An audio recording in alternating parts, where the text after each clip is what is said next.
the will is what we really need in society so desperately. I mean, our thinking is very highly developed with a clever society. We can figure out how to take molecules apart and put them back together again. We can get people to the moon and back. We can, decode the entire DNA system, where, our cleverness is just unimaginable. But where we fall short is actually taking our cleverness and applying it to real social problems, difficult problems, and carrying through the resistance and getting change accomplished. Throwing off old habits and applying our understanding to the world in creative ways. And so, for that, we need not just the intellect, but we need the will and the imagination. And so in our curriculum, yes, we cater to the intellect and we gradually develop and deepen the powers of thought. It's absolutely essential.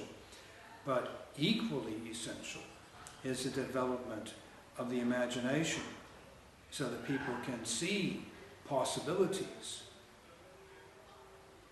They don't have to accept habits. They don't have to accept what's been done in the past. They can actually contemplate a future that's possibly different from the one that they grew up in. And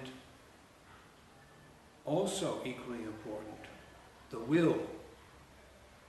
The will and the self-confidence to know that you can pick up a task, the determination to carry through an important task to its completion, and not to try to find a way around it or another option as soon as one encounters difficulties.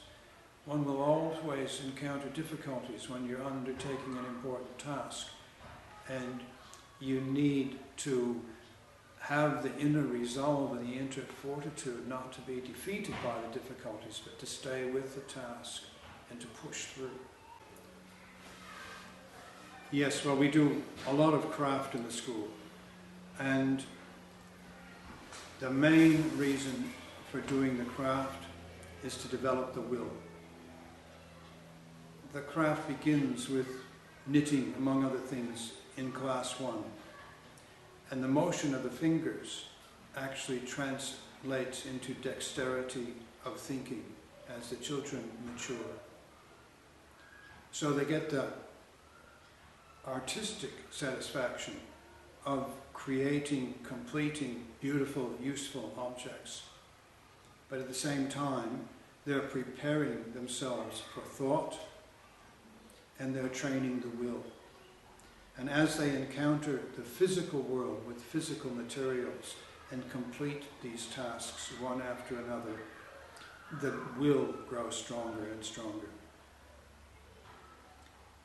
They move up through crochet, cross-stitch, doll making, clothes making, as they grow through the primary school.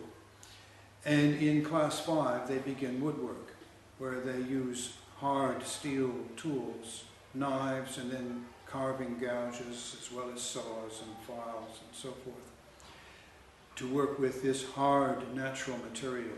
So the force that they must muster to use hand tools to bring shape and form into the wood that they're carving requires even stronger will forces. And so they continue to develop and to exercise this encounter with the physical world as they move through the primary school years.